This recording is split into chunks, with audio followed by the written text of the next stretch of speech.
Good afternoon, honorable judges, audience, and fellow debaters.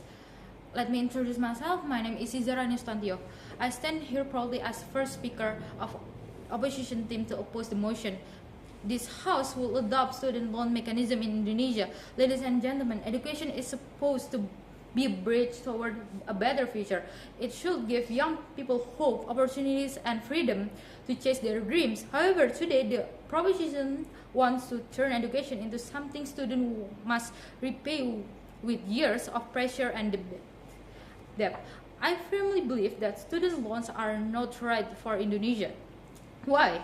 Because instead of helping students, this policy will burn young people, financially increase inequality, and create a new social problems for Indonesia. As first speaker, I will present three main arguments. First, students loans trap students in debt at a very young age. Second, student loans warns inequality in society. Third, Indonesia is not economically and socially prepared for this system. Now let me begin with my first argument. Ladies and gentlemen, imagine being a student that have just graduated from university. You are trying to find a job, support your family, and figure out your future. But before you can even stand on your own feet, you already own millions of rupiah. That is the reality of student loans. Not every graduation in Indonesia immediately gets a stable job. Many young people are still unemployed or working with low salary. Some even work outside their university major simply to survive. In this situation, asking students to repay education that is unfair. Instead of focusing on building their future, they must constantly think about monthly payments, interest, and financial pressure. Education should help students grow and not make them anxious about that before their adult life even begins. And this burn is not only financial, it is also mental. Many young people may feel stressed, insecure, or afraid of failure because they know one mistake could affect their ability to repay loans. Ladies and gentlemen, young people should begin their future with ambition and confidence, not fear and debt. But an investment only works when the outcome is guaranteed. In the reality, jobs are not guaranteed. Stable salaries are not guaranteed. Economic security is not guaranteed. So why should students carry all this alone? Now moving to our second argument. Student loans actually increase inequality. The proposition may claim that loans help poor students gain access to university, but let us think the realistic. Who is more aware of that? Of course, students from lower income family, wealthy family can pay tuition directly. Their students graduate without financial burdens and can immediately focus building their future. Meanwhile, poor students must borrowing money simply to receive their education. This means the students who are already struggling economically become the one carrying the biggest risk. And sadly, some students may even decide not to continue their education because they are afraid about that. In Indonesian society, many families avoid borrowing money because they fear financial instability. Many parents tell their children, it's okay not to go to university as long as we not live with that. That sentence may sound simple, but they reflect in the reality faced by many Indonesian families today. So instead of increasing access to education, student loans may actually discourage students from pursuing higher education. Education should unite opportunities, not divided society between students who can study peacefully and students who study under financial pressure.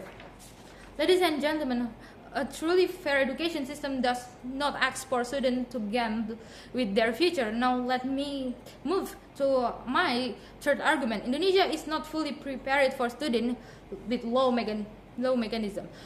Policy that work in the development country do not always work in Indonesia. Countries with successful student loan system are usually have strong economics, high salary, stable employment, opportunity, and effective financial system. Indonesia still face many challenges: low starting salaries, informal job.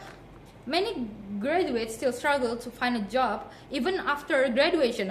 So if graduation cannot repay loans properly, this system could be create a larger economic problem in future. Without strict supervision, the student law also lead to exploitation by financial institutions or create long-term debt problem with citizens. And let us be honest, when that becomes common among students, education may slowly become commercialized. University could increase tuition fee because they know students can simply borrow more money. And when that happens, education becomes less about learning and more about business. Ladies and gentlemen, we should not copy policy from other countries without considering Indonesian reality.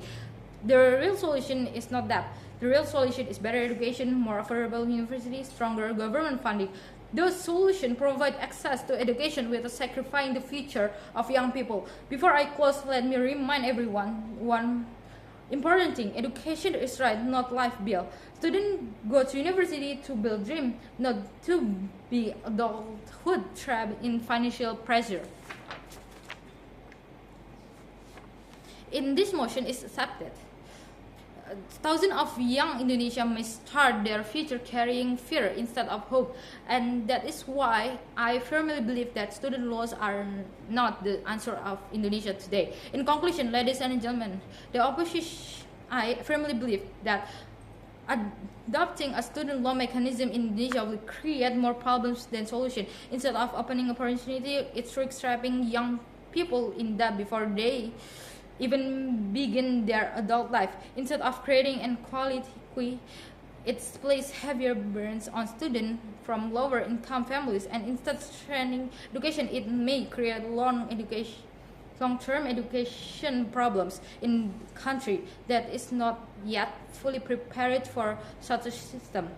Education should give students hope, confidence, and freedom to big dream, not fear of unpaid loans and financial pressure.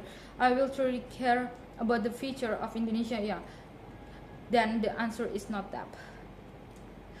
The answer is affordable education, stronger scholarship, and the greater government responsibility in supporting students. Because at the end of the day, students should graduate with knowledge in their hand, not debt on their shoulder. For this reason, I strongly reject the motion this House will adopt student law mechanism in Indonesia. Thank you.